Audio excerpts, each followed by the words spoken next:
Same, pero iba. We are number 1, 06.7, Energy FM Pangga. Huwag mo sabihin radyo. Sabihin mo. Good morning, Luzon, Visayas at Mindanao, Metro and Mega Manila. Siyempre, good morning din sa napakaganda, napaka-sexy, ang babaeng maganda. Naubusan na. Ang female radio DJ of the year.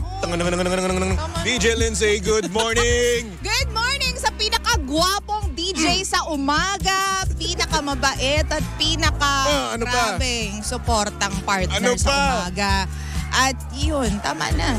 Dagdagan mo pa. Ano ba? Pogi? Macho, may abs. Macho, may obs ko po. Wala pa. Okay na mo. Gusto mo pa ako magsinungaling? Nakakaloka ka. Good morning, Baby Toby. Uy, tinupad ko yung yung sinabi ko sa'yo, di ba? Nasisigaw ako nung BP Choice Awards. Oo nga. Sumigaw ako nun. Oo, rinig ko dun sa diba? dun sa video. Iba ka talaga. Ano sinabi ko? Ang ganda mo! Oh. Hoy, grabe. Iba yung feeling pala pag ganun. Alam mo, Baby Toby, grabe pala yung pakiramdam. Kasi wala talaga akong pin-prepare na speech. Wala ka talaga. Wala talaga. Grabe. As in talagang pumunta ako doon tapos gusto ko lang mag-relax. Alam mo yun, talagang hindi talaga ako naghanda ng kahit anong speech. Obvious naman dahil pa ikot-ikot ako doon sa mga sinabi ko. Tapos, ganun pala yung feeling, no? Iba talaga yung pressure kapag kaharap mo si Alden Richards. Diba? Nasa harap ko siya, nakakaloka. Isipin mo nagsasalita ka, di ba? Mag-i-speech ka, nandun si Alden. Oo. Andun yung mga talagang nagte-trend na influencer, di ba? Ang dami. Ang dami nila. Pero hindi nakafocus lang ako kay Alden nung part. Hindi, nakakaloka. At saka kasi ako sabi ko kahit ano na lang pumasok sa isip ko. Yun nga, oo. In fairness, kung ano nga pumasok, very random lahat ng mga naisip ko, sinabi ko lang. Pero ako, di mo ako naisip nun. Hindi. Nag-promise ka sa akin nun. Alam mo, grabe, yung mga magulang ko nga, hindi ko nabanggit. Sabi ko lang pamilya ko eh. Oo nga eh. Diba? So, iba pala talaga yung feeling kapag although, matagal na ako nag-host. Pero iba pala talaga yung tipong kapag tumanggap ka ng award. Tapos, yun nga, nasa harap mo si Alden. Ang partner ko, award-winning DJ. Oh my God. OMG. Grabe naman yan. So, masabi mo na yan, par. Oo, grabe. Pero, tama na. Nakakaloka, maraming salamat again sa VP Choice Awards. Yan. Uy, allow me to thank naman yung mga sumuporta sa akin at nagbigay sa akin ng mga, alam mo yun, nagpahiram ng mga damit. ANZ Boutique. Si Sir Ador, maraming salamat. Tsaka of course, Clarence MD family and the Glam Queens family. Thank you very much. Grabe, maraming salamat po, the Glam Queens. Napakaganda mo nung gabing yun. Maraming salamat. Sobra. At ang gwapo mo, yun nga lang, antukin ka. Kasi naman, anong oras na kasi yun? Grabe Isipin mo, antok ako nun. Grabe yun. Alam mo, napunta na kami ni Toby dun sa part na kaming dalawa na lang yun nandun sa table. Tapos hindi rin kami nagpapansinan kasi konti na lang mapipikit na kaming dalawa. Alam mo, napapikit na talaga ako nun eh. Oo. Talagang yung ulo ko bumababa na ganun eh. Alam mo kung pwede lang gumanon doon. Gumanon na ako. Kasi yung iba dinidistract nila yung sarili nila para magising eh. Ako hindi naman ako mapaglaro kasi kapag naglaro ako, di ba, malolobat naman ako. Yung malolobat naman yung cellphone ko, ano gagamitin ko. Ayan. Di ba, mas lalo akong aantukin. So ngayon, mahirap namang matulog doon, mahirap naman tumungo kasi nga naman ang daming artista, ang daming mga bigating pangalan, di ba? At especially, no, si Mr. Lars Santiago. Nasa tabi namin. Nandun sa table na. Table mismo namin. Nakakaloka. Skuday. Pero alam mo, mali natin sana. Pumunta na lang tayong sasakyan. Umidlip tayo. Nga. Hindi ko naisip eh. Oo, tapos no, lang tayo, nagpasundo na lang tayo, no, kapag tayo na. Palabitin nyo na lang kami. O kapag ano. Kasi sina Romel tsaka si Jim, partners in crime sila nung gabi na yon. Nakakaloka kung ano nung ginagawa nila. Binantayan nila si Miss Marian Rivera dun sa grabe, nakapagpa-picture kay Marian. Si Jim, talaga naman, in fairness talaga. Tapos talagang kitang-kita mo talaga kung sino yung gatas at kape. Hoy, grabe ka naman dun sa part na yon. O di syempre, naka-nakaw din ng picture yung baklitas kay Alden, si Cara, si Sheena, kay Alden. Grabe. Wala nga tayong silbi nung araw na yun. Wala, nandun lang tayo, nakaupo lang talaga tayo. Bakit? Kasi antok na kami. Oo, kasi imagine mo kung anong oras tayo nagising nun. Oo, Ako 2:00 kasi umere pa tayo, di ba? Oo. So madaling araw. So yun, mga 10 yun or 11, nako walang-wala na talaga tayo. Wala na. Kisa tayo nun, par. Kung si Toby 2:00 nagising, ako 4:00. So kita mo yung difference, friend. Grabe. Puyat na puyat talaga, di ba? Puyaters. Pero again, nagpapasalamat tayo sa mga nagtiwala sa Energy FM, yung nagbigay sa atin ng awards, VP Choice Awards. Maraming salamat. Yes, maraming salamat po sa inyo. At ito, share ko lang din, ha? Kasi natakot ako, no? Nung tayo na yung aakyat doon sa stage, no? Sabi ni Papa Jackson, Toby, mag-speech ka. Oo. Ay, hindi. Sabi si Toby daw yung magsasalita. Alam mo yung parang ayaw niya na umakyat ng stage. Wag ako. Parang ayaw niya na talagang umakyat. Di ba kasi isipin mo, no? Ako, puyat na. Oo. Di ba, sabog na utak ko. Oo. Matino naman ako mag-isip, no? Pero nung time na yun, sabog na ako. Kaya nga, alam mo, feeling ko ginawa lang yun ni Padja kasi alam niyang inaantok ka na. Para lang magising yung ulirat mo. Yung katawang lupa ko, biglang nagising talaga. Parang uminom ng isang katerbang kapi, eh. Nakaupo siya nun, parang ayaw niya nang tumayo. Wag ako, ayoko. Sabi Ang naniningkit kong mata, biglang lumaki bigla, eh. Sabi ni Padja ko, very random. Toby, ikaw magsalita, ha? Hindi po, ayoko. Sabi ko, go Toby! Go friend! Nakakaloka. Alam mo, nagsasalita nga lang ako, di ba? Nung nagpapakilala, di ba? Alam mo ba? Yung utak ko nun nagmumura. Legit nagmumura talaga. Buti na lang hindi ko nasabi yung mura na yun. Kaya nga. Alam mo nung nagsasalita si Toby, di lahat nagpakilala kami on stage. Nung si Toby na nagpalakpakan kaming lahat. Umalakpak pa talaga kayo, no? Lahat kami sa stage nagpalakpakan kami nung si Toby na yung nagsalita. Talagang nakakahiya talaga, no? Tawang-tawa kami. Alam mo yung pagiging introvert ko? Oo. Nayayanig. Oo. Pero yun nga, ano pa bang ganap doon? Ang dami. Artista, oo. Tsaka ang dami kong kakilala na nakita ko doon, in fairness naman. Oo. Tsaka ito, meron kami nakikita din ni Sheena. Oh. Kasi syempre, si Sheena, medyo titibo-tibo. Lalaki yun minsan eh. Oo. Lalaki yun paminsan-minsan eh, no? Talagang sinisipat namin yung doon, no? G22 na P-pop group. Oo nga. Gaganda nila. Kasi yung table natin malapit sa sa hagdan nila, Oo, diba? na mga performer, di ba? So ayun, nakita yung yung G22, no? Ang gaganda. Grabe, ang ninipis nila. Tama, at ang liliit ng mga muka. Ang liliit ng bewang, ng mukha, na parang kumakain kaya sila ng chocolate. Yun nga eh. Kumakain kaya sila ng manok. Ano ba kinakain nila? Puro salad lang ba? Oo. Puro mga dahon lang ba? Grabe. Ang sexy. Paano nila nagagawa yun? Diba? Hindi naman sa pagiging manyakis, no? Oo. Pero ito compliment lang to sa kanila, okay? Grabe, oo. Ang gaganda nila, ang ninipis ng mga mukha nila, ang ninipis ng katawan nila, di ba? Tsaka walang pores. Tama. Di ba? Parang ako nga lang yung may tigyawat dun eh. Oy, grabe ka naman. Kasi isipin mo, no? Pumunta tayo ng awards night, may tigyawat ako sa ilong, kitang-kita. Sabi ko kasi sa'yo, lagyan mo ng concealer. Wala akong concealer. Yan tuloy. Tapos nung gabi, pasaka pa siya ng mula. Nung umaga, hindi siya namumula. Tapos nung kinagabihan, nung nasa awards night, saka namula yung pimple nito. Nakakahiya, di ba? Isipin mo, nandun si Marian Rivera. Di ba, na napakakinis. Grabe. Alden Richards nandun, napakakinis. Kaya at iba't iba pang klase nga influencer, di ba? Tapos ako may tigyawat sa ilong. At least ikaw yung naiiba. Diba? At least, di ba, you are unique. Diba? Unique. Ako lang yung doon, may pores, ganun. Diba? Sayang wala si Kuya Chico. Taong bahay siya kasi nung gabi. Andito siya nun eh. Oo, nagtrabaho. Uy, teka lang. Uy, ito yung pinaka latest na latest. Uy, redundant na po ko, redundant. Congratulations sa ating Miss Universe. Winner po ay si Miss Universe Bulacan. Yes, congratulations. Uy, nanood ka nga pala nun kahapon. Nanood ako at nandun nakasama natin yung mga kasama natin sa industriya, yung mga taga-radyo. Uy, hello po sa inyo. Ibang radio stations nandun, di syempre, hello. Nagka-rubbing elbows kami. Huy, what? Name drop. Dare? Dare, I dare you. Name drop, tsaka stasyon. Uy, wag na. Ay, wala ka pala eh. Mahina pala to eh. 500 pesos. 500. Alam mo, mo, lahat na lang pinagpustahan mo. Ano yun nung gabi ng awards night? Si Sheena tsaka si Toby nagpupustahan. Bakit kasi kailangan natin ialiwin yung sarili natin, di ba? Kasi nga naman, nung time na yun, hindi pa natin alam na nandun si Marian Rivera. Di ba? So ngayon, ang nangyari, since nakatalikod siya, di ba? So ngayon, nagpustahan kami. Kaya nga. Sabi ni Sheena, Toby si Marian Rivera. Sabi, hindi naman si Marian yan eh. Oo nga. O di ba, pustahan tayo pag si Marian, no? O ayun, nadali ako. Oo nga. Sabi ko sa gilid, naririnig ko yung dalawa, oh. Alam mo yung tipong nagko-computan sila dun sa gilid. Sabi ko, hoy, ano na naman yung ginagawa niyo?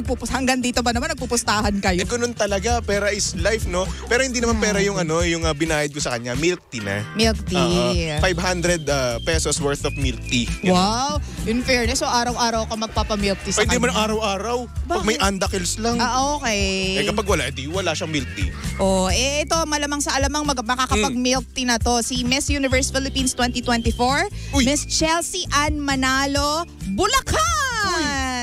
Grabe. Congratulations. Grabe, alam mo, grabe yung yanig ng MOA Arena kagabi, Baby Toby. At hindi na nga kinaya ng powers namin. Bakit? Ano nangyari? Grabe yung suporta ng mga tao sa mga pambato nila sa Miss Universe. Siyempre, di ba? Grabe, as in talagang from the very beginning, sa intro pa lang, lahat-lahat talagang grabe, mayayanig talaga. Minsan sigawan. May nagdadala pa dyan ng drums eh. Meron bang ganun o wala? May pito ako narinig. Pito talaga. Okay. Yung akala mo may nagta-traveling sa basketball. Grabe. Tapos alam mo yon, yung mga tao din yung mga nanood, talagang outfit kung outfit. Grabe. Oo, ibang klase. Grabe. Sabi ko, ganito na pala ngayon manood ng Miss Universe. Yung tipong parang talaga, ikaw din kasali doon sa pageant. Grabe talaga. Outfitan kung outfitan. Ganon. So kapag ikaw sumali sa Miss Universe, paano yung intro mo? Di ba? Paano ka magpapakilala? Standard naman yung pagpapakilala nila, di ba? Lindsay mo, Energy FM! Ganun lang. May mua pa rin, no? Oo, syempre. San Juan City! Ganyan. Grabe. May mua. Trademark mo na talaga, no? Syempre. Mua. Lindsay. Tsaka yung iba minsan po nakakatampo nga Baby Toby. Bakit? Kasi yung Lindsay, minsan nagiging 4. 3 lang po. Nagtampo pa talaga. Ano ba? Sobra po kasi minsan. Lindsay, nga. Hindi po minsan kasi 4 4, no? Basayan sa mga pangga natin, no? 3 Lindsay, tapos 1 mua. Tapos yung mua na yun, napakatining. Okay? Di ba? Ganun. Pero ikaw kasi, di ba, DJ Baby Toby. Ano ba preferred mo? DJ Toby o Baby Toby lang? Baby Toby na lang. O DJ Baby? Baby na lang. Baby. Baby. Mas okay na yung baby sa akin. Yun nga. Tsaka diba? bakit nung nandun tayo sa stage, binuo mo yung Tell Toby in the morning? Syempre, nahihiya ako. Dapat kasi nahihiya ako kapag sinabi kong titi in the morning. Pero alam mo, kung sinabi mo yun, hindi ka makakalimutan ng mga tao. Oo nga. Dapat kasi ikaw nakakaloka. Kasi nung una ko sinabi yun, no, sa isang awards night din, titi in the morning, nagmukha akong manyakis. Hindi, kasi i-explain mo naman. Sabi mo, Tell Toby. Oo nga, no? Nandun pa naman si Alden. Nandun pa si Alden. Alexa. Oo nga. Tapos sino yung jowa? Tsaka yung baby ko na sa G22. At saka si Myrtle nandyan din. Oo nga, no? Yung nga pala si Myrtle, ang sexy. Oo, ang ganda niya. Sexy Para siyang walking doll. Oo, at saka si Lindsay mo. Oo naman, given na yun, di ba? Tsaka si Sheena. Tsaka si Cara. Si Cara. Iba ang dating. May kapa. May cape. Oo, na kumikinang-kinang. Magician. Oo. Pero syempre, iba talaga yung ganda doon ni Lindsay, di ba? Grabe. Nung nasa stage na siya, ay nako, that's my partner. Nakaka-proud. Female Radio DJ of the Year. Uy, tama na, B. Well, nakaka-proud kasi, di ba? Isipin mo, naglalakad ka doon, nag-speech ka, tapos nakatulala lang ako sa'yo, binibidyoan kita, tapos andun na yung partner ko, nagsasalita, nagpapasalamat. Hinihintay yung pangalan ko, wala. Sabi nga nung dalawang bakla, hoy, pangalan namin Baklitas, hindi the rest of the team. Sabi ka nun. Iba talaga kapag nandun ka na. Iba talaga. Hindi ko nga na-mention yung pangalan ng mga magulang ko, yung ganyan. Wala, pero basta ako, tinupad ko yung sinabi ko, pinramis ko sa'yo, sa sa Facebook Live natin, sa TikTok Live ko, sumigaw ako na ang ganda-ganda mo. Oo nga. Thank you Ganda mo! Sabi ko, parang galit ka eh. Hindi galit yun. Nasa vlog ko yan, panoorin ninyo. Ay, sorry! Ilalagay mo yan? Nag-vlog ako. Yan, hindi ka nag-vlog. Sana nag-vlog ka Siyempre, para nagising ka. hindi kasi tamad ako. Kaya nga, nakakaloka. Ilalagay ko doon. Tamad din ako mag-edit. Ano ka ba? Lahat na lang kinatamaran mo. Kasi tamad ako. Antok ka na kasi noon. Inaantok na rin ako noon. Tapos eto na nga, kinabukasan. Diba? Sumama pakiramdam ko. Nakita ko nga, pumasok ka pa. At least ngayon, pati rin ngayon, masama pa rin pakiramdam ko. Ay, Oo. Kulang sa tulog. Di naman sa kulang sa tulog, no? O baka kulang sa ano? Oo, yun na yun. Kulang. Ang daming pagkukulang sa katauhan mo. Oo. Kulang sa vitamins. Kulang sa ano. Kulang sa romansa. Alam mo nga, ang daming nagsasabi sa akin, uminom daw ako ng gamot. Ang sabi ko sa kanila, hindi. Ano? Hindi gamot ang sagot dito. Hindi gamot ang magpapagaling sa akin. Oh. Lambing. Meron ka rhyme Lande. yan. Ano? Pero ayoko sabihin. Sige nga. Gamot. At kan? Ay! Hindi. Kanta. Kantahan. Kanta. Kantahan kita, gusto mo? Wag na. Sabi ko sa'yo pag kinantahan kita, ay naku, tanggalin nararamdaman. Ba't ba tayo mong ituloy yung sinasabi mong ka-rhyme? Hindi po pwede. Ang sagot. Kakapanalo ko lang. Baka mawala, baka matanggal. Ang sagot sa lagnat ay gamot at kan? Tahan nga. Kantahan. Hindi yun yung nasa isip ko. Hindi rin yun nasa isip ko, pero syempre hindi naman natin pwede sabihin. Hindi. Nakakaloka. Yun ang mga ganap. Teka na, magbasa tayo ng comments dito. Talagang buhay na buhay kayo kapag yan yung topic natin, ha? Sakit ng ulo ko. Diba? Ginawa mo kasi. Sabi ni Dre, di ba romansa? Romansa. Pwede romansa. naman. Nag-ano po ako ng romansa. Romansa sa kanya. Yun po kasi ang sagot talaga eh. Di na may epekto sa akin yung paracetamol eh. Di na. Romansa, lande, lambing, yun. Tsaka kang? Garo. Kangaroo. Bakit kangaroo? Kangaroo. Wala lang. Gagawin saan ng kangaroo? Sisipain ako? Ha? Hindi, ang cute kaya ng kangaroo. Bakit? Wala lang, cute sila, di ba? Nananapak nga yun. Nang sisipa. Gusto mo sipain ako? Gusto mo naman yata yung sinisipa ka. Ibang klase sipa yun. Ewan ko sa'yo. Nakakaloka ka. Ano pa? Hello sa inyo dyan, ha? Magandang umaga sa inyo. Buhay na buhay kayo kapag ganyan yung mga usapan natin. Kayo, mga ano talaga kayo eh. Sabi ni Manuel, mahirap gamutin yan. Pasensya na, wala kasi lumalandi sa akin eh. Lumalambing. Pwede naman eh. Ano nga, pinangaralan nga siya ni Romel nung pauwi na eh. Nakakaloka. Iniwan ko kasi silang dalawa sa kotse. Humiwalay ako ng sasakyan kasi kinuha ko yung sasakyan. Di ba? Iniwan mo kami, no? Oo. At least nag-ano kayo. Guy to guy na talk. Kuyang-kuya ko si Kuya Romel. True. Diba? Kasi ikaw puro kalokohan sinasabi mo sa akin. Diba? Kung si Kuya Romel about life yung pinag-usapan namin, ikaw kabalastugan. Hindi naman. Grabe ka naman. Syempre dapat balance lang ang life. Kamanyakan. Hoy! Joke lang. Hindi. Si Lindsay po kasi, siya po ang pinaka-demonyo sa buhay ko. Chot! Napaka-wholesome ko kaya. Napaka-wholesome naman talaga ni Lindsay. Sobra-sobra. Kaya nga female radio DJ of the year yan eh. Grabe. Try me. In fairness naman. Ano pa ba sabi dito? Ano ba sabi dyan, Baby Toby? Sabi dito, chikinini ba yan? Boy, hindi po to chikinini. Meron kasi akong pula dito sa baba, no? Para sa mga pangga natin sa radyo, no? Meron akong pula dito sa baba. Tapos korting pakis. Oo nga. korting labi. Hindi po yan chikinini, ha? Ano ba yan? Balat yan. Okay? Balat birthmark. Kala ko kalmot. Okay? Hindi po yan kalmot. At etong nasa mata ko po, hindi rin po yan chikinini. Kamot po yan. Okay? Kamot? Baka kalmot. Kamot. Kinamot ko kasi. Okay? Sinasabi ko sa'yo, ayaw mapang aminin. Sige nga, eto ha. Sino naman kakalmot sa akin? Sino maglalagay sa akin ng chikinini? Wala, di ba? Gustuhin ko man may masabi na pangalan kung sino naglalagay sa akin ng chikinini or kakalmot sa akin. Wala akong masabi. Ako na lang magsabi. Gusto mo? Wag. Alam mo, may sabihin akong pangalan. Mamaya, nandyan na yan. Wag. Oo. Sabi ko sa'yo eh. Wag, hindi kita ide-dare. Tiklop ako. Kaya ko yan. Sabi ko sa'yo. Hindi yung na. mga nagme-message dati na. Ay, tama na. Ano ba? Adlib lang naman tayo dito. Huwag natin samahan ng personal na ano. Wala, hindi. Hanggang sa kamatayan, itatago natin ang mga sikreto ng isa't isa. Itatago natin ang sikreto ng isa't isa. Natatakot ako kapag nagalit sa akin to eh. Hindi. Kasi pag nagalit sa akin to, baka mamaya sabihin yung mga pinagsasabi ko sa kanya. Walang magtatampo sa tandem na to. Wala.